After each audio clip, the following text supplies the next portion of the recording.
itu di dalam Islam kita melihat ilmu falak ini lebih daripada sekadar melihat pergerakan alam, tetapi kita melihat dia adalah benda yang sangat berkait rapat dengan ibadat kita.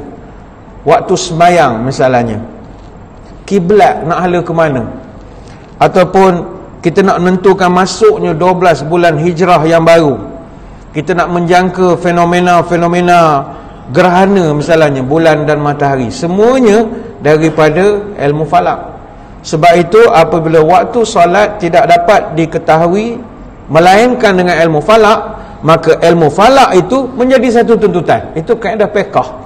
Baik, itu dalam kaedah usul fiqh yang terkenal.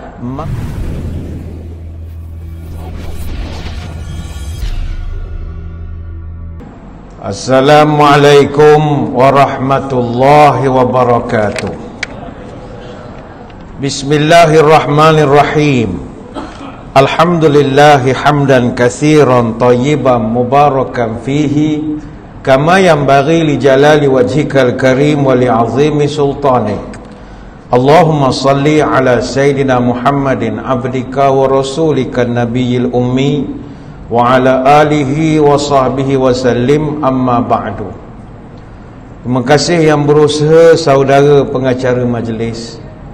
Yang saya hormati sahabat saya Al-Fadhil Ustaz Ni Ibrahim bin Abdullah, pegawai agama Islam wilayah Jengka. Yang saya hormati juga saudara saya Dr. Ahmad Irfan bin Ikmal Hisham, ahli Jatuh Falak Negeri Pahang, yang juga merupakan pensyarah di Center for Human Sciences di Universiti Malaysia Pahang, As-Sultan Abdullah. Yang diraihkan juga Al-Fadhil Ustaz Zahari bin Daud, Ketua Penolong Mufti Bahagian Falak Jabatan Mufti Negeri Pahang, dan pasukan-pasukannya, para pegawai ahli jawatan kuasa Masjid Lama Rantau Perintis, seterusnya seluruh para peserta Kembara Falak Jelajah Masjid Negeri Pahang Siri 5 2023, tuan-tuan guru, para alim ulama, para habaib, muslimin muslimat, hadirin hadirat, tuan-tuan puan-puan, moga sekaliannya sejahtera di bawah lindungan dan rahmat daripada Allah. Alhamdulillah, pada hari ini kita berada pada penghujung program Kembara Falak Jelajah Masjid Negeri Pahang siri yang kelima untuk tahun ini. Alhamdulillah, saya percaya mewakili Sahibul Samahah Datuk Seri Mufti, kita merasakan masyarakat sudah semakin dapat pendedahan tentang apa itu ilmu falak. Sememangnya ilmu falak ini suatu benda yang sangat penting. Ilmu falak ataupun astronomi ini khususnya bagi orang Islam. Sebab ilmu falak ini kerjanya mengkaji ilmu, dia mengkaji cakrawala ataupun dia mengkaji makhluk-makhluk Allah yang berada di luar angkasa. Sama ada matahari, bulan, bintang, planet, ataupun apa juga kaitan-kaitan yang berada di luar sana, termasuk yang ada di bumi. Dan falak ini sangat diperlukan bagi kita orang Islam khususnya, untuk kita nak tahu tarikh, waktu, perhitungan tahun, kita nak meneka fenomena astronomi dan sebagainya lagi. Bila menyebut fenomena-fenomena di langit, bulan Ogos ini saya dipahamkan insya-Allah kita akan dapat berpeluang menyaksikan 2 kali bulan purnama. Untuk bulan 8 ini saja, bulan purnama, bulan penuh. Ini bukan bulan kibor di jembatan tu dah, itu memang setiap sepanjang tahun pun ada. Ini bulan hotel, dia ada di atas tu. Itu bulan purnama akan ada 2 kali pada bulan ini, bulan Ogos. Pertamanya tengah malam sekarang. Hari ini 1 hari bulan, masuk pukul 12 kan, 2 hari bulan, pukul 2.31 pagi. Kita akan mengalami fenomena bulan purnama. Bulan purnama Sturgeon. Ini Dr. Irfan mungkin boleh share nantilah. Sturgeon, dia ada nama-nama bulan itu, jenis-jenis dia. Dan kali kedua kita akan tengok pada 31 Ogos nanti, 9.35 pagi. Dan ini istimewa, dia panggil Blue Moon. Ini agak istimewa. Dan fenomena ini jarang berlaku. 2 kali purnama ni jarang berlaku. Kebiasaannya kita ada 12 kali full moon ataupun purnama, iaitu nisbah sebulan sekali. Kita kali terakhir kita terima bulan purnama 3 Julai 2023. Kali terakhir kita punya bulan purnama masa tu start pukul 7.38 malam. Dia panggil Buck Moon. Maka apabila bulan purnama dia jadi 13 kali dalam setahun, maka kita akan panggil yang ke-13 itu Blue Moon, kita panggil. Ataupun dalam bahasa Arab dia panggil Al-Qamarul Azraq ataupun Badrul Azraq. Dan benda ni memang saya dipahamkan jarang berlaku. Kali terakhir kita tengok Super Blue Moon tahun 2009, Disember 2009. Dan untuk lepas pada ni kita kena tunggu 9 tahun lagi untuk jumpa Blue Moon, iaitu pada Ogos 2032 esok baru jumpa pula. Dia ada Blue Moon pada Ogos 2024, tapi dia bukan Super Moon. Dia sebab Blue Moon ni dia ada hak bulanan, dia ada hak musim, monthly dengan seasonal. Dan Blue Moon ni dia lebih dekat lagi. Dia punya berjaraknya 33 km lebih dekat daripada yang kita tengok pada bulan Sturgeon, bulan tengah malam kan Sturgeon. Sebab itulah dalam orang putih dia ada satu perbilangan yang disebut once in a blue moon, dia panggil. Maknanya benda tu jarang-jarang berlaku. Tu satu ayat lah. Macam tanya, awak bila last balik kampung? Selalu ke balik kampung? Oh, saya once in a blue moon. Maknanya jarang sangat lah balik kampung. Itu istilahnya. Dan di beberapa buah negara, Blue Moon ni yang kita nak tengok pada 31 Ogos nanti, dia adalah fenomena yang bukan biasa-biasa. Disebabkan itu timbul pula macam-macam takhayul atau khurafat ataupun mitos di kalangan masyarakat yang takut dengan kedatangan Blue Moon ataupun bulan biru ini. Macam contohnya di barat, mereka mengatakan bahawa kalau bulan bertukar biru, manusia mana yang ada saka akan jadi saka itu. Kalau contoh di barat, dia percaya kepada manusia serigala, werewolf. Jadi malam Blue Moon itu akan tukar jadi werewolf. Macam kita orang Melayu, kita tak ada manusia serigala, kita ada manusia rimau misalnya. Jadi malam tu dia bertukar jadi rimau.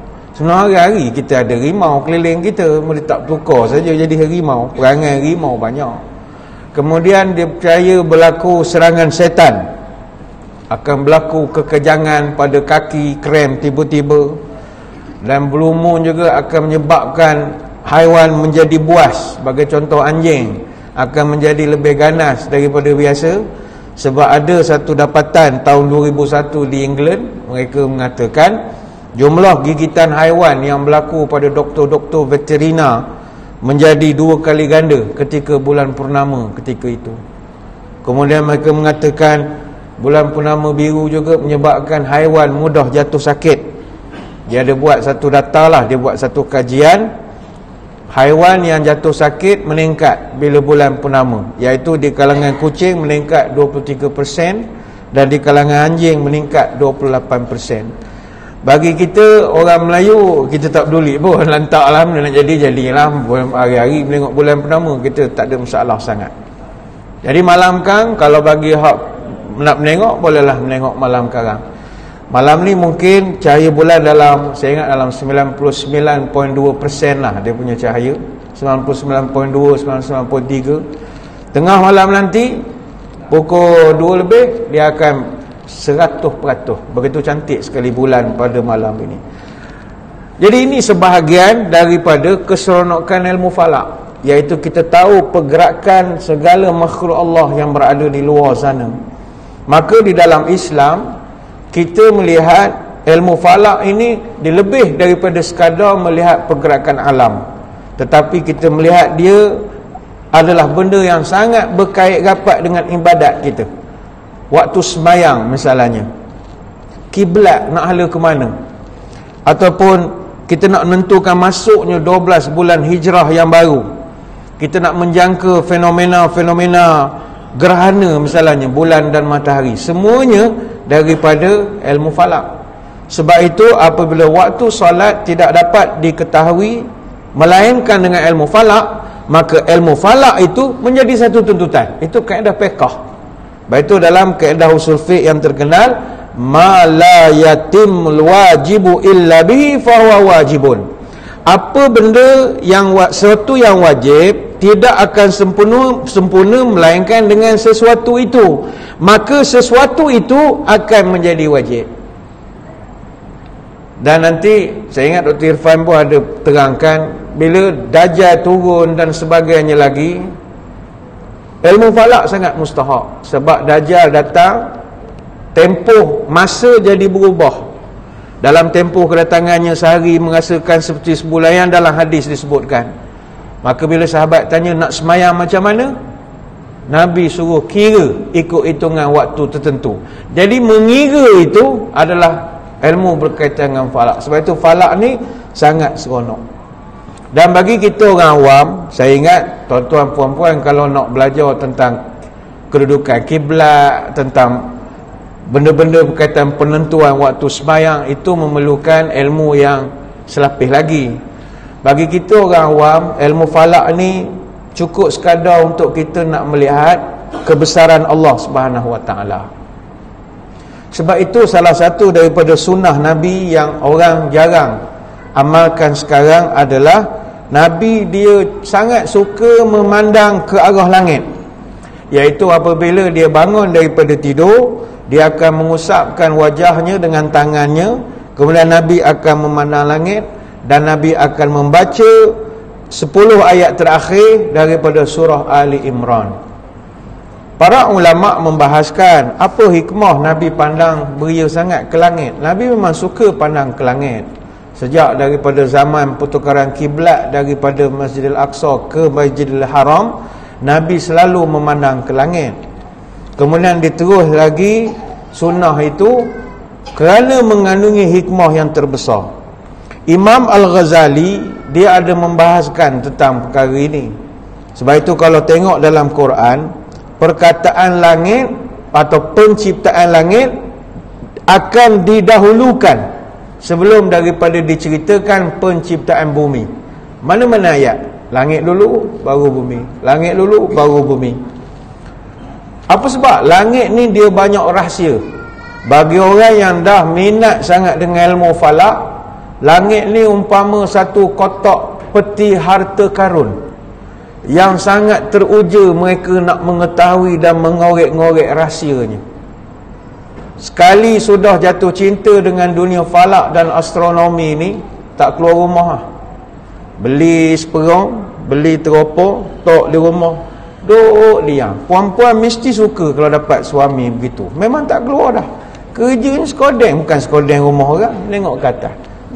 Sekarang mungkin pening suami asyik ngeteh tak balik-balik kan.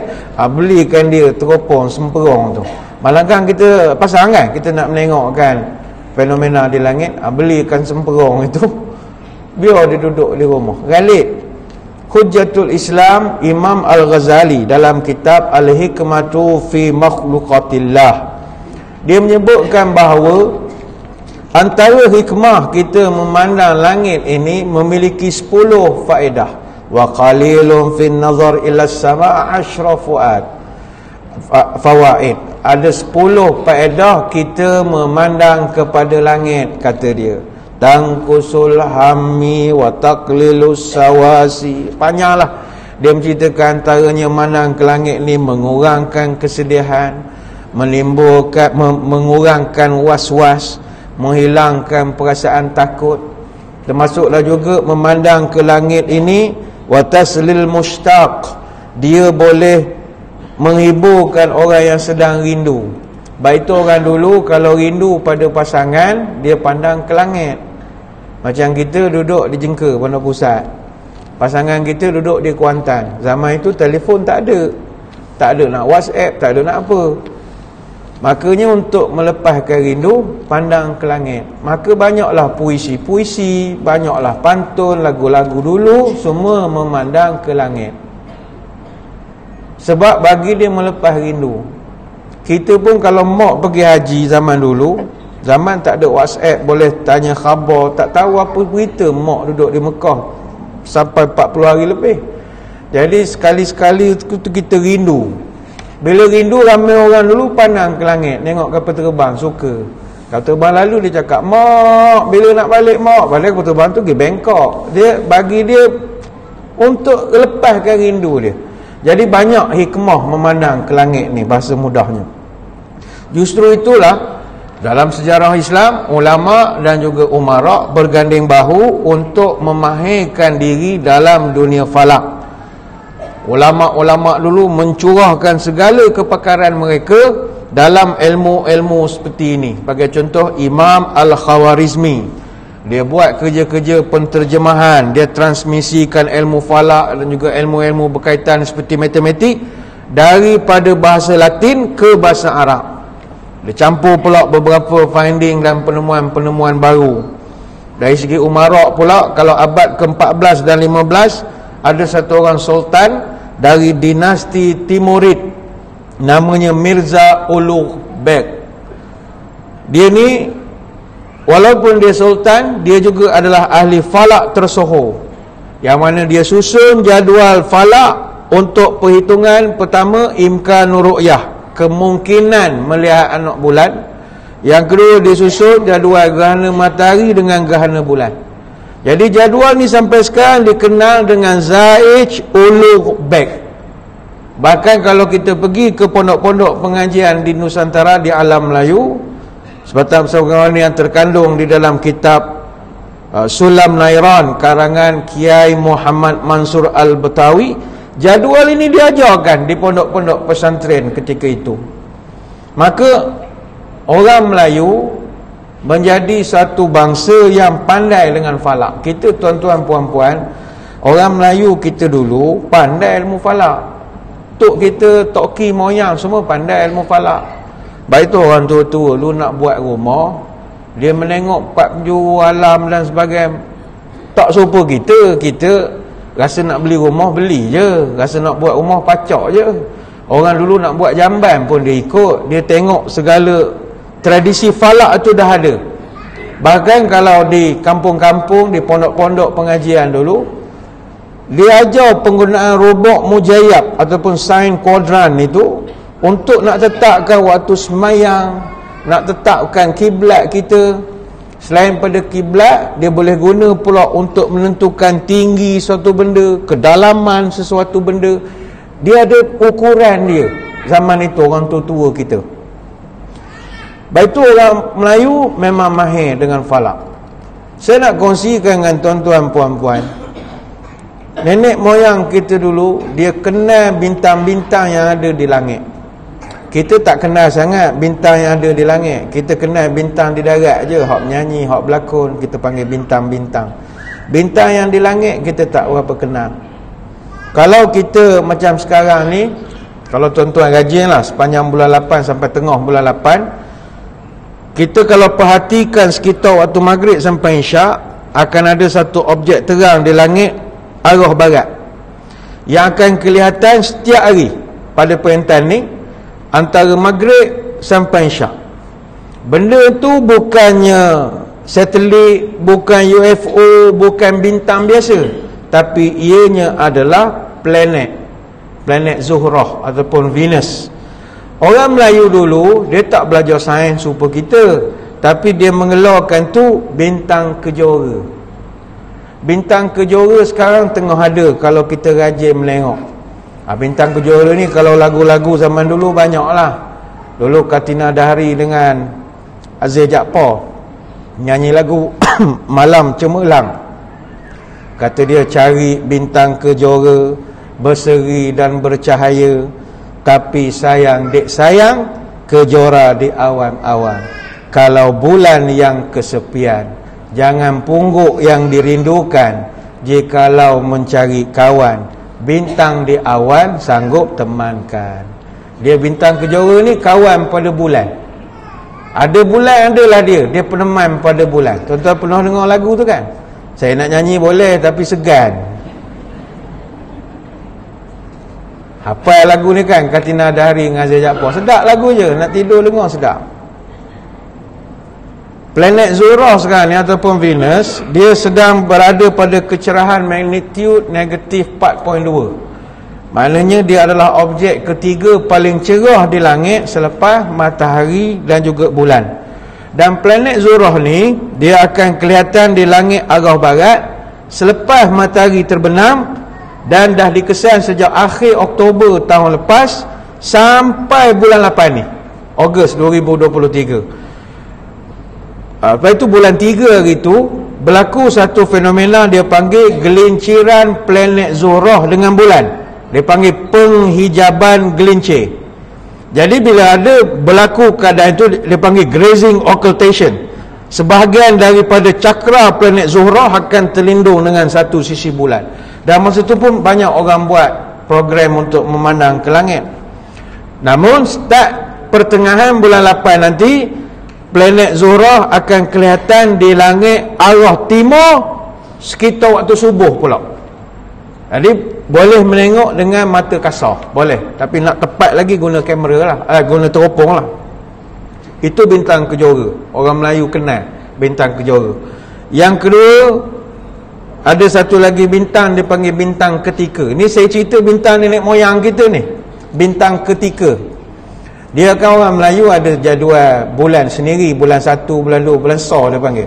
Bulan So 2, 3, 4, 5, 6, 7, 8, 9 sampai 12. Jadi kalau bulan 2 dia panggil bulan Empen Berah. Bulan Empen Berah start daripada 20 Disember sampai 18 Januari.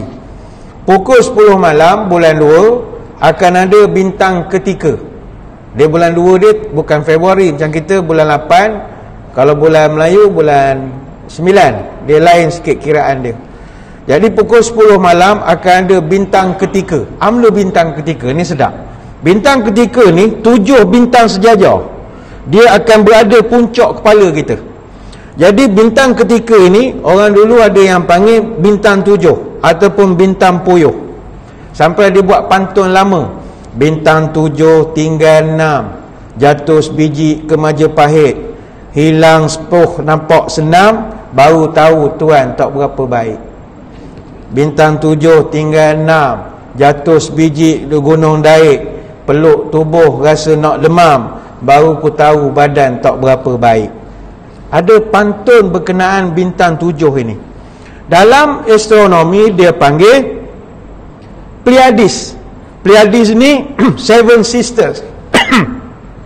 Messier 45, Messier 45. Dia kelompok bintang yang terbuka di buruj Taurus. Buruj Taurus ini buruj yang paling dekat sekali dengan bumi. Baik, orang Melayu panggil bintang ni bintang apa? Bintang Suraya.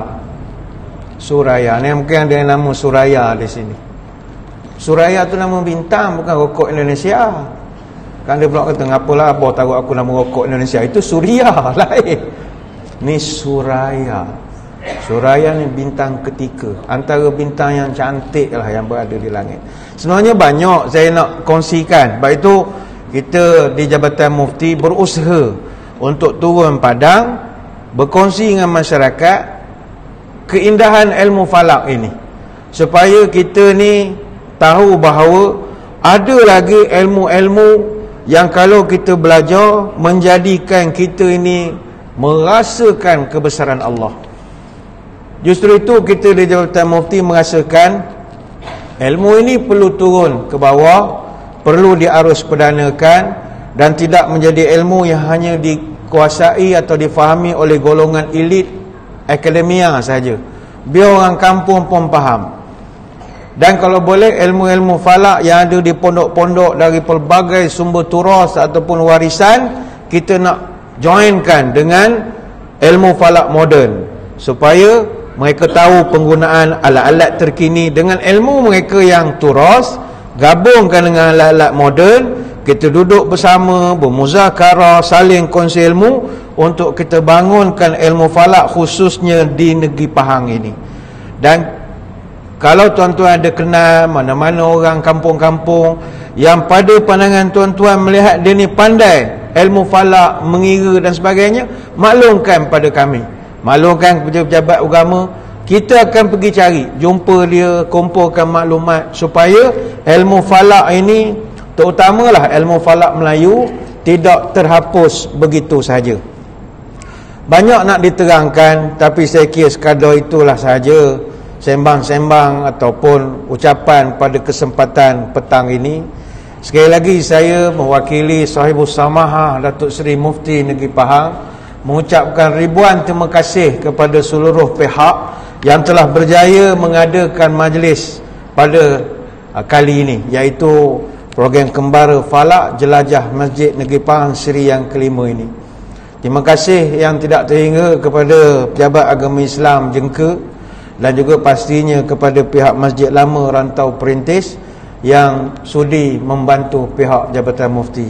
Terima kasih juga kepada Dr. Ahmad Irfan bin Ikmal Hisham yang sudi membimbing rakan-rakan saudara-saudara kita di Jengka ini untuk mengenal dengan lebih dekat ilmu falak yang sangat istimewa ini. Sekadar itu, mewakili Sahibus Samahah Mufti Negeri Pahang, saya dengan ini merasmikan penutupan Kembara Falak Jelajah Masjid Negeri Pahang Siri 5 tahun 2023. Wabillahi taufiq wal hidayah. Assalamualaikum warahmatullahi wabarakatuh. Wallahu a'lam.